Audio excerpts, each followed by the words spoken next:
திருவாரூர் மாவட்டம் கீரங்குடியில இருக்கிற ஸ்ரீ மாரியம்மன் திருக்கோயில நடக்கிற ஆணி பெருந்திருவிழாக்கு தான் நம்ம இப்போ வந்திருக்கோம். ஹாய் ஃப்ரெண்ட்ஸ், நம்ம கீரங்குடி திருவிழால இருக்கோம். பாம்பே செந்தில் அவர்கள் திருவிழாக்கு நேரடியா வர முடியாததுனால அவங்க தான் இந்த வீடியோ எடுக்க சொன்னாங்க.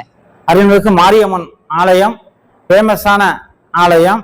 குழந்தை கொட்டி வரம் இல்லைன்னா இந்த கோயிலுக்கு வந்தா உடனே இந்த அருள்காட்சி கொடுப்பா. திருமணம் ஆகாதவங்களுக்கு வந்தாங்கன்னா திருமணம் ஆகும். வீடு கட்ட முடியாதவங்க வீடு இந்த கோயிலுக்கு ஆலயத்துல ஏறினா வீடு கட்டலாம். ஸ்ரீ மாரியம்மனுக்கு அபிஷேக ஆராதனை பூத்தட்டி எடுத்து காப்பு கட்டுதல் ஆரம்பிச்சு அம்மனுக்கு மண்டகப்படி, அம்மன் வீதி உலா, அன்னதானம், திரைப்பட இன்னிசை நிகழ்ச்சி, பரமசிவன் பார்வதி ஆட்டம், ஸ்ரீ வள்ளி திருமண நாடகம், ஹரிச்சந்திரா மயான காண்டம் நாடகம், கடைசியா மஞ்சள் நீராட்டு விழாவோட இந்த திருவிழா ரொம்பவே சூப்பரா நடந்து முடிஞ்சது. இந்த ஆணி பெருந்திருவிழா ஜூன் 26 அதாவது வெள்ளிக்கிழமை ஆரம்பிச்சு ஜூலை 4 அதாவது சனிக்கிழமை வரைக்கும் கிட்டத்தட்ட 9 நாள் ரொம்பவே சிறப்பா நடந்து முடிஞ்சு. வெளியூர்ல இருந்துட்டு திருவிழாக்கு வர முடியாம இருக்கிற உங்க ஃப்ரெண்ட்ஸ் அண்ட் ஃபேமிலிக்கு இந்த வீடியோவை ஷேர் பண்ணுங்க. உங்க ஊர் திருவிழா நடந்து முடிஞ்சிருச்சா இல்ல நடக்க போகுது அப்படின்னா எப்ப நடக்குது அப்படின்றத கமெண்ட் செக்ஷன்ல சொல்லுங்க.